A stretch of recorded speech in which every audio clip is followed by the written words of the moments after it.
What's going on, guys? Good morning. Welcome back to United View. Hope everyone is doing very well. Welcome back to another edition of the Morning View. Look at this. Look at this. Look at this. Look at that. Look at everything. Things are changing a little bit around here at United View, aren't they? Indeed, yes. New overlay, new background, new studio, updated logo. I tell you what, the fingerprints are all over from Just Josh Media Graphics Guru Visual Ninja. And if you are a member right now, what I would like you to do is spam the Just Josh Media Graphics Guru Visual Ninja emoji in the chat, because I said it the other day on one of the morning views. I forget when it was. I said, you know what it is with United View?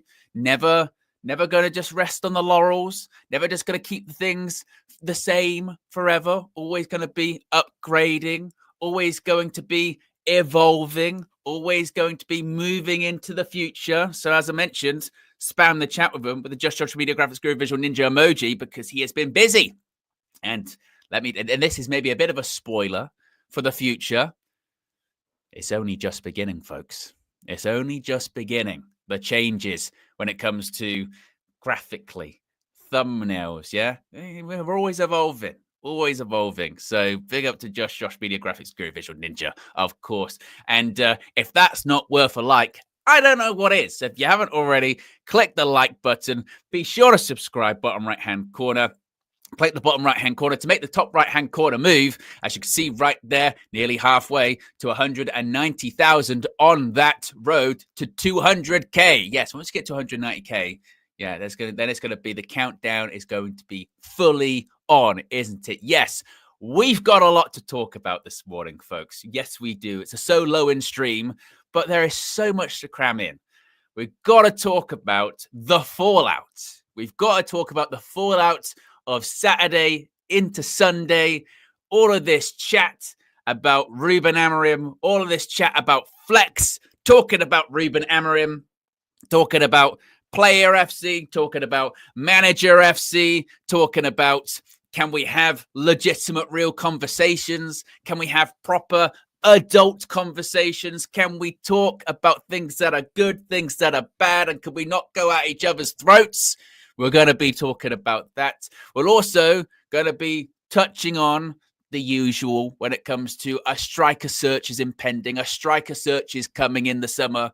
Victor Osimhen, Gyökeres, still being linked to Manchester United. So we'll chat about that.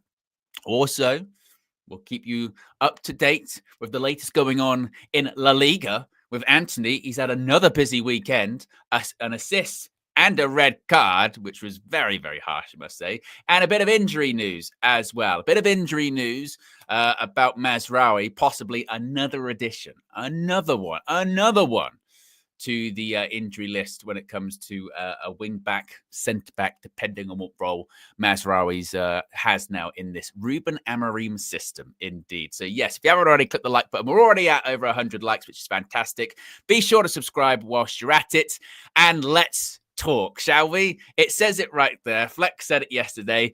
Can we talk, guys? Can we? This is a safe space, isn't it? This is a safe space. This is an open space. This is the morning view. This is United View. It's Monday, the 24th of February. It's a safe space, is it not? I think it is. We're all friends here. We're all part of the same community. We are united in the UV community.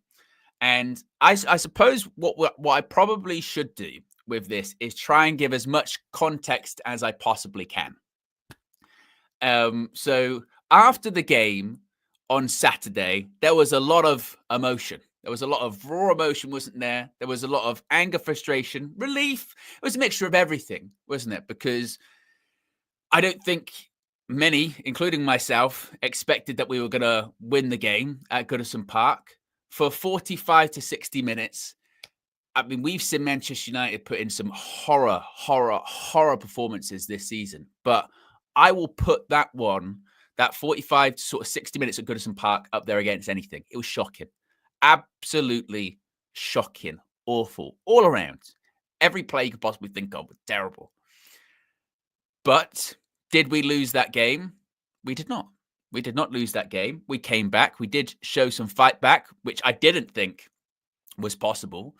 And if you'd have told me before the game, you can have a point, 2-2. Okay, thank you very much. Well, yes. Thank you very much. I will take that point all day against, the most, what was they were, along with, I think, Arsenal at the time, the most informed team in the Premier League. So yes, I would take that. But coming out of the game, there was obviously a lot of discussion about the players once more. Ruben Amorim, been here for how many games is it now? 20 odd games, something like that. And the system, once again, there was a lot of back and forth about, yes, the players are criminals. Yes, the players are bad.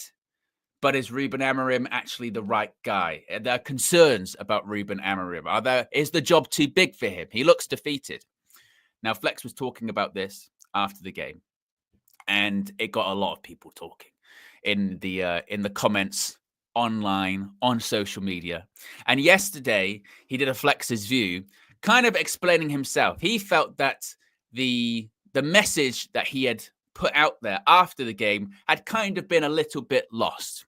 And he tried to sort of explain a little bit. This is just a clip of what he had to say yesterday, because I do think it's important to have context. And then I'll give my 2 cents on all of this. Here's what he had to say yesterday. Some people were saying, only a few games in and you're doing this, Flex, you're Amorim out and stuff like that. I thought, whoa. Let me go and clarify this thing here now. The first thing, have never said I'm Amorim out. I'm not meaning to say I'm Amorim out. I'm not entertaining the fact that this manager should leave the football club. First things first. Because I feel like, and this is my point, as soon as you discuss Ruben, as soon as you even attempt to just talk about some of the things that the manager should be held accountable for, and mention, even if you mention that word, actually, accountability, it means, or it's interpreted by a lot of people, that it means you want the manager to leave the club. That is all his fault. Everything that is happening is his fault, and he needs to leave. Because basically, from reading some of the comments, that's what I think some people have chosen to hear. And actually, from even seeing half of the title, which was my match review, which was literally, the first half was criminals again, the players.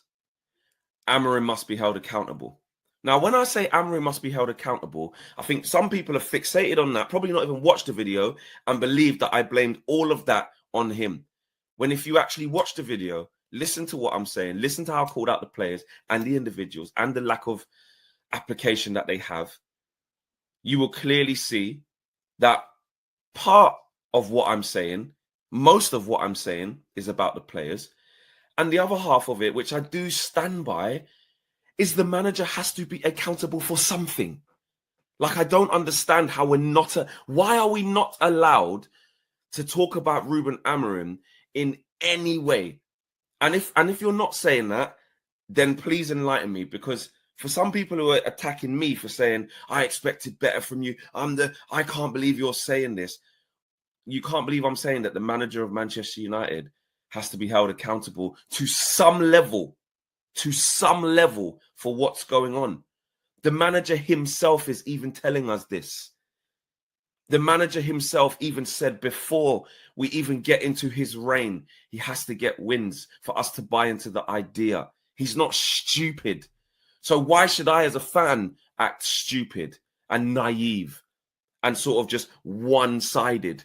Basically, where a new manager can come in and basically I can't say anything. I can't even talk about the A word. I'm not allowed to say Amorim. It means that you want him out. It means you ain't got the stomach for the rebuild. It means you're losing patience. It doesn't mean that. Very interesting. Very, very interesting. And already we've got a lot of opinions about this. I will give you mine in just a second. Ken says, Ineos has taken over UV. Prepare for budget cuts. Wow. Upgrades, Ken. Upgrades. Dwayne says, FYI, it's Ruben Amorim Defence League all day, and let's not even start the Defence League stuff, says, but he has to stop this bleed somehow. He has tweaked in every game so far, i.e. Dallo cutting inside and Ugarte going out wide. And Show says, United fan base are too emotional and get attached too quickly. Every coach, quote, has to be the new Fergie, end quote, and people can't accept Amorim could fail. get your opinions in, because I feel like it's a talking point. I believe in everyone. I believe in all of you guys that we can have this conversation without jumping down each other's throats, right? Right? First of all, because I feel like whenever we have these conversations, you have to sort of clarify and not let anyone read into something that isn't true.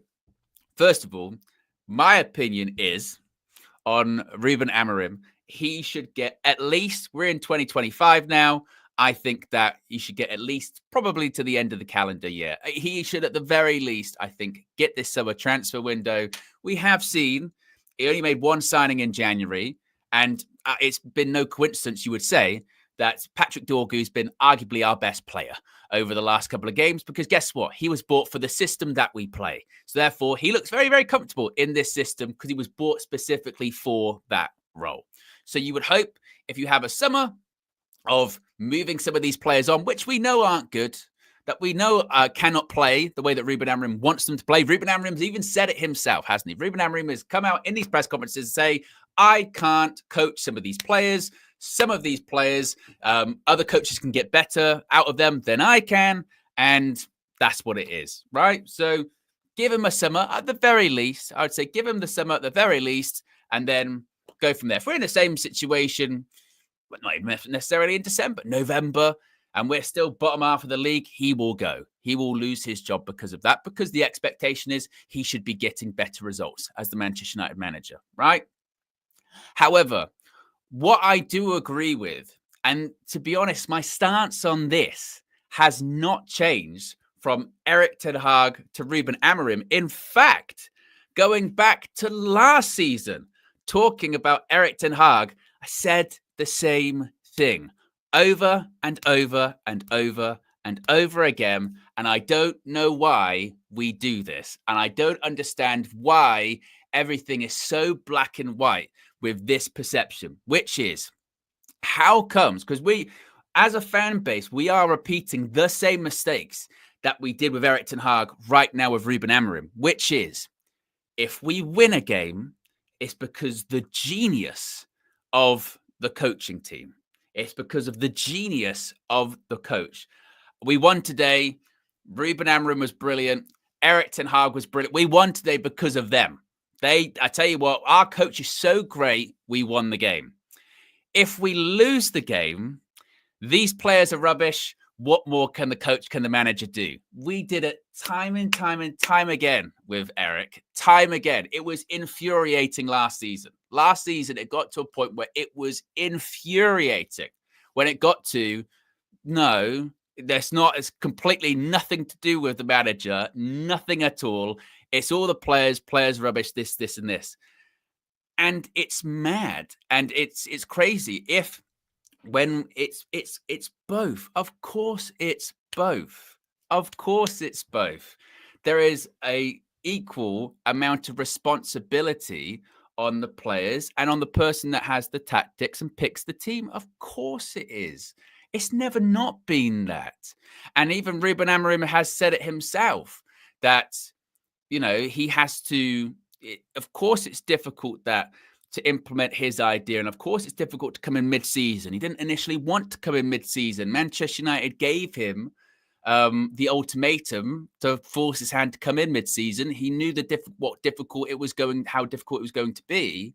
But at the same time, he doesn't have a blank slate. And if he does make mistakes, which he will, which he has, it's okay for people to go, he got that wrong today, or he probably needs to fix that, or he probably needs to do this, without that meaning that he needs to go, or you want him out, or he's never going to work at Manchester United. Both things can be true. You're allowed to, in life, criticism doesn't necessarily mean that you hate the person and you never want them to succeed, and that's it.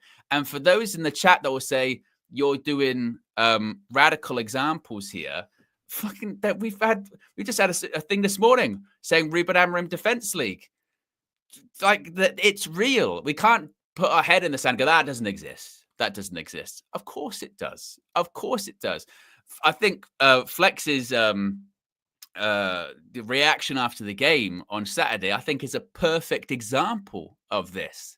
That if you do bring up his name, no, you can't do that. Players are criminals. Yeah, yes, they are. They absolutely are. Absolutely are criminals, and a lot of them are not good enough. Clearly, they are not good enough. We know that. And because of that, that is why the sort of argument about, with when people say, oh, switch to a back four, do this, tweak the system system's irrelevant, isn't it? The system is irrelevant because we've seen these players play in a back four. We've seen them play in a back three. We've seen them play 4-2-3-1, 3-4-3, 4-2-2, whatever one you want to pick over the last, I don't know, however many years, whether it was Ollie, whether it was Eric, whether it was now Ruben. All of them play different systems, different styles, and still all of them, they can't pass the ball 5 yards. They still can't handle the pressure. I mean, for me, I think it's I think it's more of a psychological thing with a lot of players, because you do see players leave Manchester United and perform better because the pressure or the expectation isn't as high on them. And it's not even necessarily about the sort of player quality. I think it's about the player mentality. For a lot of these people at Manchester United, they can't handle it. But this sort of narrative that's, again, coming back, which I had hoped we'd got rid of with the end of Eric Ten Hag, it's creeping back in again, whereby we're not allowing ourselves to have these real conversations. And if anything, we just kind of radicalize ourselves against each other. We get so extreme in both directions that they start here and they just go further and further and further wide, to the point where then it gets to a point where the middle ground, boring. Don't want that. That's not me, middle ground. Let's not be boring. No. Let's just, you're either in or you're either out. That's what it's got to be. And it's like we're heading towards that direction again, and it's madness. It is total madness. And I think we do have to be able to have these conversations. We've had the conversations, obviously, about the players, and the jury's out on them. Everyone knows how bad a lot of them are and how not good enough a lot of them are. But at the same time, this idea of blind faith does have to be earned. Blind faith does have to be earned. You look at, for instance, Manchester City at the moment, right? We saw yesterday, they got comfortably dealt with by Liverpool, 2-0. Could have been 3, but the goal got chalked out for VAR, rightfully so. But they got comfortably dealt with. The reason people aren't going crazy with Pep is because, in terms of what they've achieved the last few years, that level of sort of blind faith has been earned. It has, because they're like, well, what are you going to do? When someone new comes in, they do have to earn it. They do have to earn that level of. Ruben Amorim says it himself. You have to pick up results here and there. You have to do big things, and it's and in a way that the weekend, that in the end, that point for Ruben Amorim was massive, absolutely massive for Ruben Amorim, because the weekend was the first time, I mentioned this in the full-time view, the weekend for me was the first time, at half-time, 60 minutes, I thought to myself for the first time, this isn't going well. This isn't going well. And Paul Merson style, I worried for him. I worried for Ruben Amorim on Saturday, because I thought, you can't keep losing. And I thought Ineos are going to get an itchy trigger finger here. It was that bad. As bad as obviously the players are. And we know players are going in the summer. And obviously United will try and bring players in the summer as well. But Saturday, around 45 minutes, 60 minutes, I thought this is getting worse. Like, these performances are getting worse. And it's tough. And as I've said many a time, it's really easy, I think, for fans when someone comes in and says, look, just get to the end of the season. It doesn't matter. As long as we stay in the league, that's what it's all about. Because you tend to find out that people can say stuff, but actually to experience it or live through it are two different things. It's the same reason why that before most matches at the moment, we say, oh, we're going to lose today. I don't care. The same reason why we're all furious at halftime. And for those that will say, oh, no, Owen, Flex, KG, whoever, that's just you. KG pointed this out the other day. And it is so true. It is so true. And it's in the title. Every single fan, I see you all in the chat right now. We're all the same. We are all the same. We're all flip-flops. We're all emotional. We're all fans. Because I went back, you know me. I went back and I remember because I did the match view with KG. And when we played Rangers, we won that game. If you recall, we won that game 2-1. We were 1-0 up, had a million chances, missed loads and loads of chances. Rangers score in like the 90th minute. And when Rangers scored in the 90th minute, because obviously we see the chat here, I saw loads. Amarim out. This isn't good enough. He's got to go. He's got to do that. He's got. And then yesterday or over the weekend, when I saw some of the comments on Flex's fan view or the thing yesterday, Flex, you just want to say Amarim out. That's what you want to say. That's what you want to say. I thought, wait a minute. I thought full on Don Robbie. I was Don Robbie in silence when this was happening, by the way. I was going, no, wait a minute. Wait. I'm sure I've seen some of these accounts. I'm sure I've seen some of these people that are criticizing Flex for bringing up some Ruben Amorim difficult conversations. Say Amorim out during the match. And the difference is that whilst we might be on camera, just because it's in the live chat's saved. You can go back on those streams and you can see them, folks. So we're all the same. We are all in the same boat. We are all exactly in the same boat. People flip-flop during games. People flip-flop from week to week. New information comes out. There's also nothing wrong with changing your mind. This is the other part of it before. How many times have I said this? You can change your mind about new evidence. If stuff carries on over and over again, you can then say, actually, you know what? I'm seeing more stuff now. Maybe I need to change my opinion on this. Maybe I was wrong. And it's okay to be wrong too. It's all right to be actually go, you know what? I hope this worked out. It hasn't worked out. That's what it is. But let's not pretend here. I think I don't have a problem with, especially if you said something wrong. I mean, I'll hold my hands up. Fucking hell. How many streams do we do? How many videos do we do? I'll put my hands up and go, I'm wrong all the time. No problem. But at the same time, because there will be people, to be fair, that will be steadfast, never change their mind in terms of like backing the manager or not liking the manager, liking a certain player, not liking a certain player. And that's fine. You can hold your hands up and go, I never changed. I was right. Oh, cool. No problem.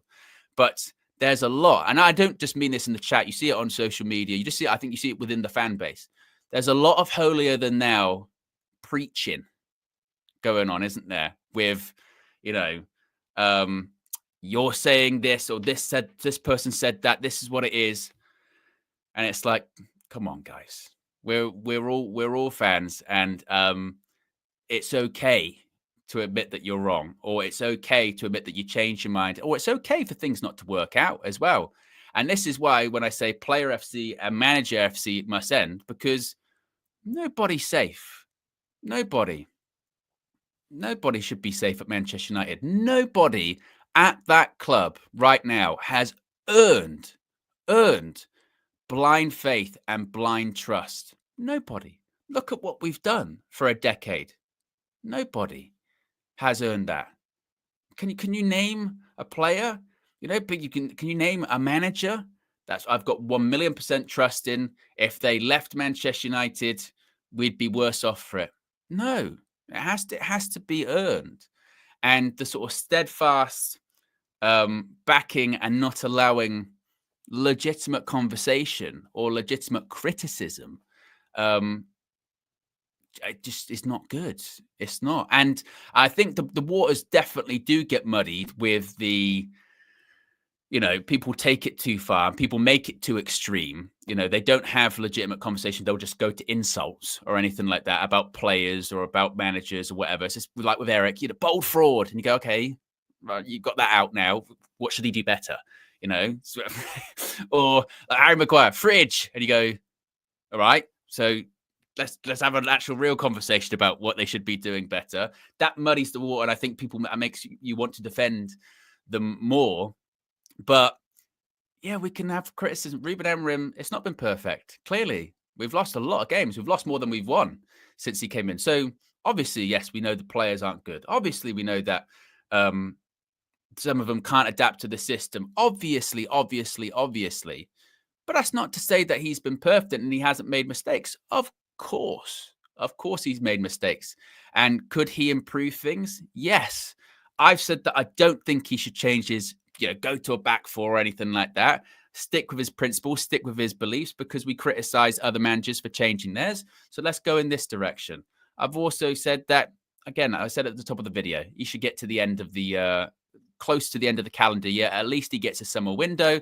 But we can, in that, we can say, best example is this. Best example is when he played Cobby false nine. He got it wrong that day. Got it wrong. Doesn't mean he should get the sack. Doesn't mean he should be gone or anything like that. But he got it wrong. And it did cost us that day. Now, you can then have the discussion about, well, you could, but what other options we have? Xerxes, Højlund, they're not that. Okay, yeah, I totally understand that. But that day, it would have been better off with playing Højlund up front or playing Xerxes up front, because they're strikers. And we just seen Cobby playing the 10. And he should have played in the 10 that day. And, he got that wrong and he left it long as well. He didn't change it. He took a while to change that.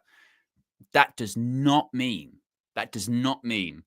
Amorim out. That does not mean Amorim has to go. That does not mean Amorim's going to be a flop. Not at all.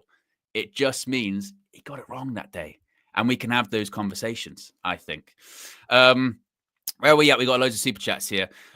Terrence says, looking at how dejected Ruben Amorim was before the second half started, I wouldn't be surprised if he outright resigns before the season ends. To be honest, I won't blame him. He won't resign. And this was kind of the conclusion I was coming to during the game, though, Terrence, is that when I was having those worries, and again, that's what I said, Saturday was the first time I really thought to myself, like he might actually be in a bit of trouble. Because again, you just can't keep losing. You can't keep losing.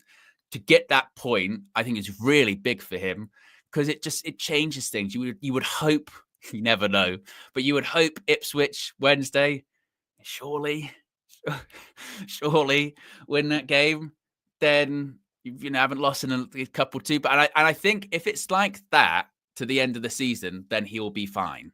We're going to lose some games, can continue to lose some games, but there'll be periods of get a draw here, get a win there. I think that will be enough just to get him to the end of the season without Ineos going into total meltdown. But then I also came to, when you talk about financials, I also then came to the conclusion that Ineos can't afford to sack him. They can't. You look at the money, and we do need a summer after last season, even though we kept Erik ten Hag, we need a summer where we go into it knowing we're keeping a manager and knowing that this is how we're going to play, and buying players from early. We lost so much time, didn't we, last summer?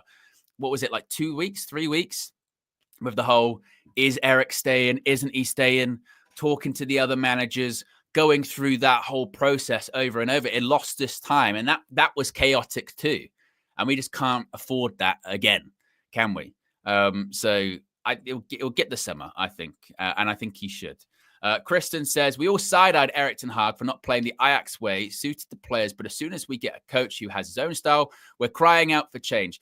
Well, this is the interesting thing too. I think part of it, is media pressure when it comes to that, because I go back to one of Amorim's third game, when we were playing Bodo Glimt. Remember Robbie Savage was on commentary that day? He's got to go to the back four. He's got to go to the back four. He's got to do this. He's got to do that. He's got to do this. Got to do that. And you go, whoa. And I suppose if you just say something enough over and over and over and over and over and over and over and over again, eventually it starts to seep in, doesn't it? And eventually it starts to seep in, mixed in with poor results, mixed in with poor performances, people go, you know what? Yeah, he does need to change things. He does need to tweak things. But I do also say that he does tweak things. He does change things because you see it in terms of the roles of the players every game. I think that maybe there's this real desire for him to go to like a back four or a back three. Sometimes in the games we do go to back fours mid-match or in certain parts of the game too. But I think I do look at someone like Patrick Dorgu and go, right, we bought someone specifically for this system. And we're saying in the last 2 or 3 games that Dorgu's arguably been our best player on the pitch. All right, then. Let's have a summer of that then. Let's have a summer of that. A lot of these players ain't good enough. Move as many on as we can. Bring in some players that are specifically designed for this system. Have a little bit of calm behind the scenes instead of a summer as well, which we've got people coming in from gardening leave, whether it's Barada, Dan Ashworth, and then they didn't like Dan Ashworth's ideas, etc., etc.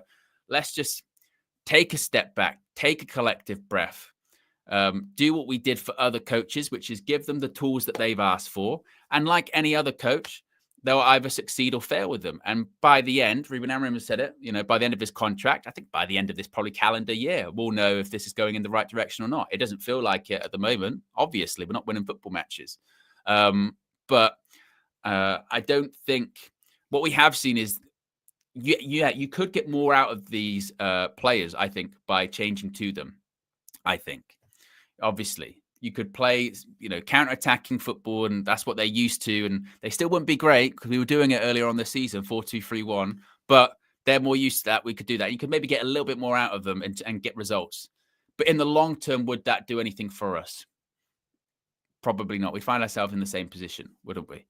Dwayne says, we are too extreme, not going to lie. I'm too a heavy advocate for giving managers time. Loki should have bought Big Sam to scrap in relegation. Kishan's been around for 20 months. Appreciate 20 months of support. Says, yes, it is on both usually. However, the players have been doing this before Amorim came. Unfair to put anything on Amorim at this point. He needs time. See, it's that bit at the end, Kishan. This is when we go too far. We go too far when it's unfair to put anything on Amorim at this point. He needs time. Yes, he needs time. And yes, the players have been doing this before Amorim came. But we can't say it's unfair to put anything on the Manchester United head coach. This is when it goes back to, we push ourselves into really extreme directions with some of the things that we say. It just doesn't work like that. It just doesn't. Your manager picks the team, sets the team out tactically, makes in-game decisions tactically and also in terms of substitutions. Like, it just, he's going to make mistakes, and it's all right. It's all right to point out that he's made mistakes, and we can't do this like, we can't put anything on Ruben Amorim. Of course we can. Of course we can. We have to. That's why, again, the opposite of Player FC, what we have learned, and we've gone so far in the other direction, is that for the longest time Manchester United was Player FC. The people who are fans, it's still to an extent it's true now, but people were fans more of certain players than they were of managers, or the club rather. The Player FC over Manchester United FC. And I think because we really despise Player FC so much, that then we went so far in the opposite direction that it turned into Manager FC, where the manager could never do then any wrong. And it was like, well, again, there actually is a middle ground of Manchester United FC. No one person is bigger than the club. Player, manager, anyone. And I think that's where you sort of lose me, that bit at the end. So Ryan says, LOL, speak for yourself. Clear-eyed from the start. Well, I can't even. So Ryan, look, he's clear-eyed. I mean, usually, Sir Ryan, it's glassy-eyed from the amount of crack that's been sort of smoked. Looking a bit, bloodshot. But if you want to say clear-eyed, that's totally fine. Dwayne says, I used to be happy than sad. Nowadays, I don't feel. Yes. Nowadays don't feel. There's a numbness. I agree. Yes. Big up for all the super chats indeed. How many likes are we currently at? We are nearly 1,000 people watching. We're at 304. If you haven't already, click the like button. Let's see if we can get to 400. Let's see if we can get to 500. As you can see, with all of the new graphical upgrades, or the overlays, the backgrounds, or anything like that, yes, click the like button. If that's not worth a like, I don't know what is. If that's not worth a sub, I don't know what is. Right, let's move on. We do actually have other things to talk about this morning. A little bit about strikers. Again, I can already hear the sort of collective groans from this, because it feels like we're so in the mud at the moment that you don't even really necessarily want to talk about transfers all that much. But it's the same old stuff from Fabrizio Romano. He has said that Manchester United are attentive to Victor Osimhen and Victor Gyökeres, the Victors. United are being informed on the situations with weekly updates. The budget is going to be crucial this summer. I mean, when isn't it? When isn't the summer budget crucial? Because if you don't have any money, you're not going to buy players, are you? If you don't have enough, you're not going to be able to buy them. And then you've got to sell players, which we're not very good at. He also said sources close to the story guarantee that all the rumours of Manchester United scouts travelling to follow Victor Osimhen's progress at Galatasaray are wide of the mark, as they don't even need to check on this kind of player. They like him, but the financial package will be crucial.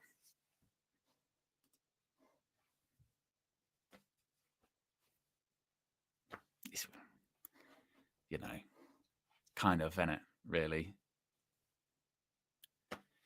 We're going for a striker in the summer. I don't know about you folks. Like with the Osimhen stuff and the Gyökeres stuff, it's a bit tiring. We're interested in the striker. Look at our team. We can't score fucking goals. Yes, we need a striker. I mean, it's mad. Third consecutive summer window, third consecutive year, we're going into a summer window. We're like, we need a striker. How much have we spent on strikers over the last 2 years? It's close to 100 million quid. And we're going, still need another one. still need another striker. And lots of clubs do. Lots of clubs need a striker this summer. Chelsea are in the market for a striker. Arsenal, absolutely in the market for a striker. I know City have got Haaland, and I know they've got Marmoush, but look at what they're doing. They spent. I mean, it is quite hilarious, isn't it, that City spent £200 million in January, and they're still the same, still kind of the same. So yeah, clubs are going to be, and obviously then depending on who finishes in Champions League spots, you might have Villa try and get another striker. They did lose Duran, but we'll see what happens with like Rashford and all that. So there's going to be there's a lot of clubs in the Premier League, let alone Europe, up for a striker. And there are strikers available. Obviously, Gyökeres. Obviously, Victor Osimhen. He doesn't want to play for Galatasaray for his whole career, does he? He's had a bit of a drop-off and a fallout in Napoli, so he's going to be going. He was going to go last summer. Didn't happen. He was linked to Chelsea, linked to Saudi. Didn't happen. He got rid of his agents because it fell through. Liam Delap from Ipswich looks like he's going to be linked with moves. So there's going to be movement there. And United are certainly going to be looking for a striker. I think I mentioned this. Was it on the Match View? I think it was on the Match View when I was saying that I think it's a pretty safe bet, that either, maybe both, but either Højlund or Xerxes goes in the summer. I think one of them's going to go. I think that you would probably think the more likely one actually might be Xerxes at this point. We did see it in January, didn't we? There was legitimate interest as opposed to sort of just paper talk, legitimate interest from Serie A, from the likes of Juventus, because he's got a good reputation in Italy. I wouldn't be shocked if one of them went in the summer and United cashed in. With the Højlund one, I mean, how in terms of wages, Højlund's I think it's on 85k. So it wouldn't be difficult in terms of clubs coming in going, I can't really afford his wages. They could afford probably both of their wages. In terms of the loss, I mean, that transfer fee for Rasmus Højlund just looks worse and worse and worse. I mean, to be honest with you, that summer window of not this past summer, but the summer before, Eric's second season, holy shit, has that aged like milk in the Sahara? Oh, it's just awful. Was it Onana, Mount, Højlund? Is there anyone else that came in that summer? Because you've got Mason Mount never played. Never. You've got Rasmus Højlund, unless it's in Europe, which we're barely in. You know, Johnny Evans. Johnny Evans was the best signing that summer. Incredible. Absolutely incredible. You've got Mason Mount never plays. You've got Højlund. That transfer fee just looks worse and worse. It's not his fault. I get that, but just not that. And then Andre Onana. Andre Onana. I remember, I think it was just before Christmas. And this was when Onana was playing well. Flex and myself were on one of these shows. It was a morning view. Oh, it might have been a match preview. I forget which one it was. But it was just before Christmas. Remember, it was in December. And we were talking about Onana and said it was something along the lines of, well, look, I know Onana's playing better at the moment and he's making some saves and this, that, and the other, but just let's remember who he is. Let's remember there is always a mistake around the corner for him, and he will make one. And I remember at the time, this singling out, this singling out of Andre Onana, you're scapegoating. Oh God, I hate that word at the moment now. After the last 18 months of it, scapegoating another player, Andre Onana. We've got bigger problems. Why are you turning on these players? It's like, no. Lo and behold, because that's what he does. That's what he does. And even if it isn't a glorified, like, you know, a real shocking error, like against Brighton, even if it wasn't that, you know, because those are like big errors, like, oh my God, you look at him for almost every goal that goes in, we have that conversation straight away of, could the keeper do better? And the answer most of the time is yes. Oh, yes. I don't get it. At the weekend, was it the second goal? As Flex said, spiked it up in the air. And then it was one thing watching it on TV.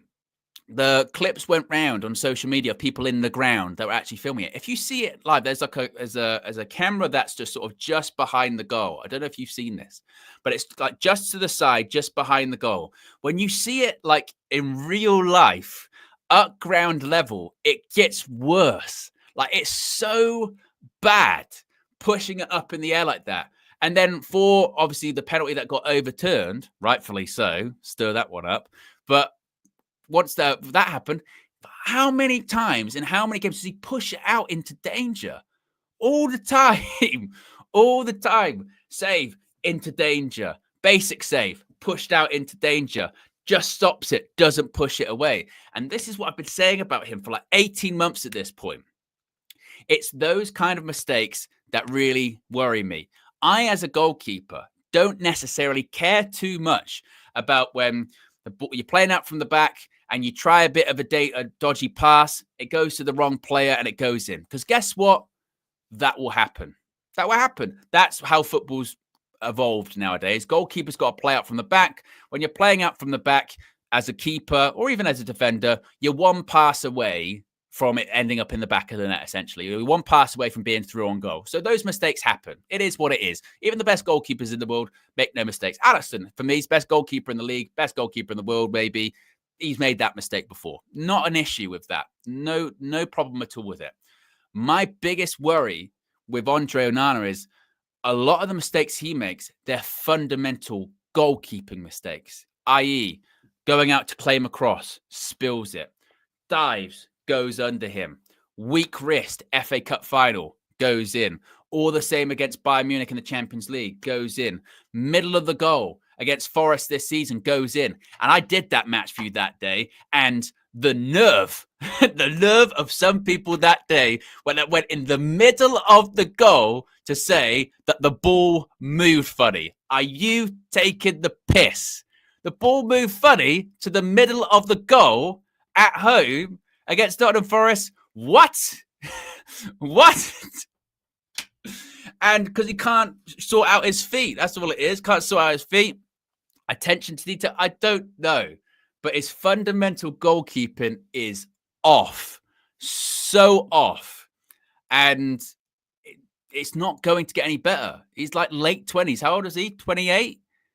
It's not going to get any better. It's not like, people trying to use the De Gea stuff. Well, when De Gea first came to the league, when De Gea first came to the league, he was 20. This guy's 28. He's played. And this thing of like, well, yeah, but he got to a Champions League final for Inter Milan. So, as we've seen, you can be part of a good team.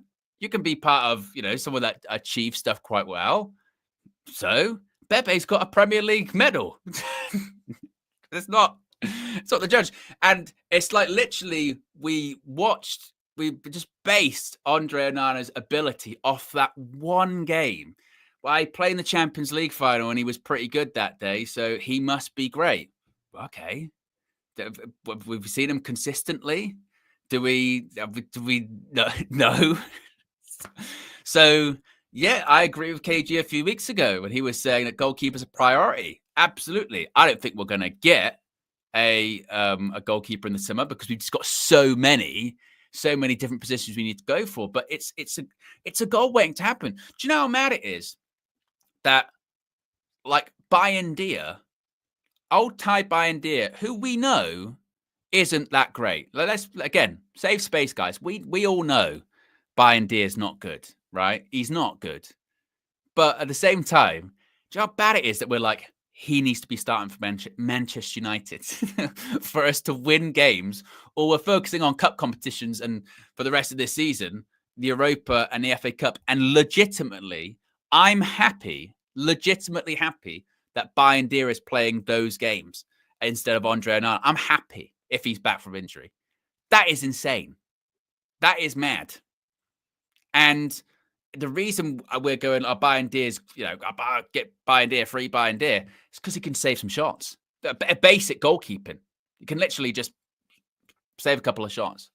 And we're like, well, better than nothing. Because that's what you get with Onana. It's just, I mean, the amount of sort of, we've seen it over the last few seasons, haven't we, with Onana, once he's been at United. A lot of last-minute chaos, right? A lot of last-minute chaos. Either last-minute penalties, last-minute goals conceded, last-minute scrambles in the box. And I'm not saying all of them are Andre Onana's fault, because they're not all his fault. Because sometimes you have players bring other players down or whatever. But, it's not a coincidence. Like that's happening a lot. That last-minute chaos. And it was this, and like at the weekend, last minute chaos, always. And you can always trace it back somehow, something that's going on there. Bruno's a big advocate of last minute chaos as well, giving the ball away last minute. Oh, my goodness. Adrian says, Owen, do you regret De Gea takes? I don't regret De Gea takes in the sense that I think it was still the right move to move him on, in the sense that we still needed to have someone who was better with his feet. If you could, David De Gea would get in goal now for Man United. There's no doubt about that. But to boil it just down to that, I think loses a lot of context on it, though, too. We have to remember the contract that he was on. And still to this day, you hear two sides, don't you? You hear one side that says no new contract was agreed to. Then you hear another side that says, yes, a new contract was agreed to. It was less money. And another says, no, that's not true at all. He was on too much money. He was on too much money. How much was he on? 375K a week. That was ridiculous. And the fact that he didn't play for a year does say quite a lot. And on top of that, we can't forget as well, he also was making mistakes towards the end too. He's obviously playing better for Fiorentina now, but that last season under Eric, it was such a bizarre one for him because he got golden gloves, but he was also making mistakes a lot. FA Cup final, Sevilla went out of the Europa League. for mistakes that he made, didn't he, against Sevilla? West Ham, I remember he made one. That was all in one season. So I don't think it's a binary. It's just one or the other. It's Onana, De Gea. What the biggest issue is that we got rid of De Gea, which I still think is the right decision, but also we didn't replace him with the right guy. We downgraded and we didn't get in the right replacement. We didn't. So I don't think it's a case of that was the wrong call. What really is the wrong call in there was bringing Onana in as opposed to letting De Gea go, because I still think that needed to happen. Where are we at in terms of likes at the moment? We're closing in on 400. We've still got nearly 1,000 people watching. So if you haven't already, click the like button and also be sure to subscribe. A couple of other bits and pieces. Anthony. The Anthony story continues. The Anthony drama continues, guys. Because last night, Anthony, he got an assist again. Yes, Fabrizio doing what he does, I suppose, for every United transfer, which is, we'll just follow them. And he said, Anthony with an assist for Real Betis today. One more goal contribution for the Brazilian. It's 5 goals and assists since joining Real Betis from Manchester United. Now, it was an eventful evening for Anthony because he also got sent off. He got sent off against Madrid, for Real Betis, rather. He'll miss the next game against Real Madrid. Now, if I don't know if people have seen the red card or not. The red card was bullshit. I thought that was really, really, really, really harsh. Does it change the narrative, with the assist or the goals or anything like that? No, it doesn't. It doesn't. I think that, it was kind of the same really with Rashford at the weekend. And this maybe circles back to what we were talking about at the top of the show, that for me, I don't want to see, if players go out on loan and they do badly, I don't want to see that, because that means we can't get rid of them. That means we can't get them back. I mean, unless it's like a development loan, unless it's like a younger player that we've sent out to get more time, i.e. Ahmad goes to Sunderland or something like that. But these are 2 players that we all collectively have wanted to be moved on. So surely we would want them on loan to be doing well, so that in the case of Rashford at Aston Villa, he got 2 assists at the weekend. A couple a bit fortunate, but he looked lively in that game, in fairness. He did look lively. We would want him to do well. So if Aston Villa go, £40 million, pure profit, and he goes to Villa. Or if he doesn't, he goes to somewhere else. And same with Anthony. We would want that, because in January, I didn't even think we'd be able to loan Anthony out in January. Do you remember how surprised we all were when Anthony, we found out how much Real Betis were covering his salary? We were shocked. We're going, they've covered, what was it, 86% of his salary? We're like, I can't believe that. Why? What have they seen? And now they're like, oh, wow, money well spent. Money well spent. So yeah, absolutely, I want them to do well. I'd still say don't bring them back, because the evidence is there. The evidence is there of having the sample size. It's not worked out for Anthony at Manchester United, and maybe the league suits him better. Maybe it's a style of play in the team that suits him better. I think that's absolutely something in that for Rashford. I think the way Villa play suits him better, and also at the same time, sometimes it's just good to get out of the environment. And that's the same, I think, for Rashford too. Just different environment, different place. Fresh club. You get re-energized, reinvigorated. Does it have to always be? I hope they go away and do terrible and this, that, and the other. No. I mean, maybe you can save that for when they've given us the money. a bit like with the Sancho stuff now. We're very happy that it's like, well, obligation. You can't get out of that one, Chelsea. And money's already coming to us. And suddenly, all of that chatter, and this when it goes back to the kind of hold that mentality. Where is all of that now? Remember the first few games? Hey, Sancho's got a couple of assists for Chelsea. Oh, Man United, problem. Now they don't even want it. They're trying to find ways out of the obligation. So I would say, let's see how it plays out for the rest of the season. But also, whilst they're on loan, hopefully they do well, because we need money. We need money in the summer. We need exits in the summer. That's what we need. And look, there he is in the chat. Just Josh Media Graphics Guru Visual Ninja, creator, builder of all of this. As I said at the top of the show, you can do it right now. Spam the Just Josh Media Graphics Guru Visual Ninja emojis in the chat right now, if indeed you are a member, for the upgrade. He's been busy at work. You should have seen him in here. He was hammering this frame in. He was putting up this light just there and there, putting up that light. If I spin around enough, look, it says United View. But he was fixing that in. What he was doing, he'd been busy all weekend, is what he was doing, constructing this. He lifted up.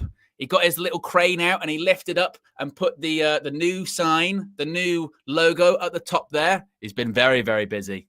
He's had his tool belt on weekends. Yes, in his Batman costume as well, utility belt, making sure everything gets done. And again, it's just the beginning. There is more to come.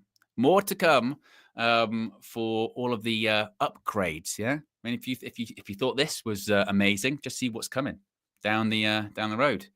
What isn't is an Arsenal Premier League title victory. They lost against West Ham at home, so maybe that's why he was. Maybe that was quite busy. Apparently, when he was doing this, he was on the phone to Don Robbie, and all he could hear was. No, wait a minute. Wait. I've heard enough. I don't give a fuck about his stats. Do you fucking understand me on that? That's what was just going on in the background while he was doing all of that. It was a lot of there was a lot of anger involved in all of that. You could just hear what is going on here. Yeah. So where's the code then? Where's the code? It was all everywhere. But busy weekend, no problem. Yes, and finally this morning, not ending, I suppose, on a positive note, a bit of a somber one, about Nusay Mazraoui. He might have an injury, a knee problem. According to Rob Dawson from ESPN, Mazraoui picked up an injury to his knee during the game against Everton on Saturday. He is set to undergo further tests on Monday, today, before a decision is made on whether he can feature against Ipswich on Wednesday. Now, I suppose, thankfully, if this was a few weeks ago, we'd be like, shit, who's going to play at wing-back? It's going to be Dalot and Dorgu, obviously, and Mazraoui's been mainly playing at centre-back, hasn't he? So I think that it probably means Lenny Yoro just comes back in. It'll probably be Yoro, Maguire, De Ligt. But we're light, we're still light. We've obviously, Leach has got the long-term injury. We still yet to see Aiden Heaven get minutes in the senior squad. He only got minutes for the under-20s, under-23s. So we shall see with that. But it's not ideal, is it, for that? And also, it would just be nice maybe to have, Mazraoui at right wing back instead of Dalot. Oh. Some of the stuff, some of the what was it? I think it was first 2 or 3 minutes. Do you guys remember this against Everton, where Dalot, I don't know what he actually did. I think he went to kick it and it sliced into the box. Oh, it was insane, wasn't it? It was absolutely insane. But hopefully, like they say, it's not too bad. I mean, I think if they're saying it's quite a quick turnaround, isn't it? It's quite a quick turnaround between now and Wednesday. So I think he might miss that one. And then if he does, maybe we're looking at Sunday, because we've got Fulham in the FA Cup on Sunday. All of our hopes on the cup matches at the weekend. Look at that. Perfect timing as well. I'll be live at 2:30 p.m. on Sunday for that. Oh, I'll tell you what as well. For that one, I'm gonna be in a bad place on Sunday, because Saturday it's Elimination Chamber, WWE Elimination Chamber. I'm gonna be live on my channel. It starts at 1 though. Yeah, it starts at 1 in the morning, so I'm gonna probably be up till 4 or 5, and then I gotta be live at 2:30. So I'm gonna be tired. KG's not doing that one with me though, so KG will be up and awake. But I'm gonna be tired. That's gonna be, that's gonna be tough. But you can join me if you're around the world, or if you want to stay up late too. Yes, you can join me on my channel. Someone will put the link in the chat. Oh, Jay Blackman has. Big up Jay Blackman. So yes, I think that is everything for us this morning, guys. If you haven't already, click the like button. What's on tap for the remainder of the day? Well, I'll tell you what's on tap for the remainder of the day. We've got I'll tell you what would be good if I had this actually like synced up when I said these things. Oh, there you go. With what you call it. Tonight, 7 p.m., the red carpet is back. Yes, you can see us all right there. 7 p.m., you can join us. There's going to be a lot to discuss coming out of the weekend. Players, Amarim, Glazers, Ineos, you name it. We'll be live 7 p.m. So be sure to join us for that. As far as what's on tap for tomorrow, of course, morning view. We'll also have a match preview. Flex and myself, I'll be dropping around 1 o'clock for the Ipswich game at Old Trafford on Wednesday. Flex and KG show is going to be live tomorrow at 7 p.m. as per usual. Then we go into Wednesday, of course. It's match day. We'll still have, obviously, a morning view, a road trip, all that fun stuff as well. That'll be coming. Kickoff's at 7:30. So, yeah, I'll be live at 5:30 on Wednesday for that one, too. It's a special Trinity match view. Yes, a special Trinity match view. Flex, KG, and myself will be going through that game between United and Ipswich at Old Trafford. Anyway, guys, have a good Monday. Have a good morning and afternoon. And I'll see you all again this evening for the red carpet. I'm out of here. Peace.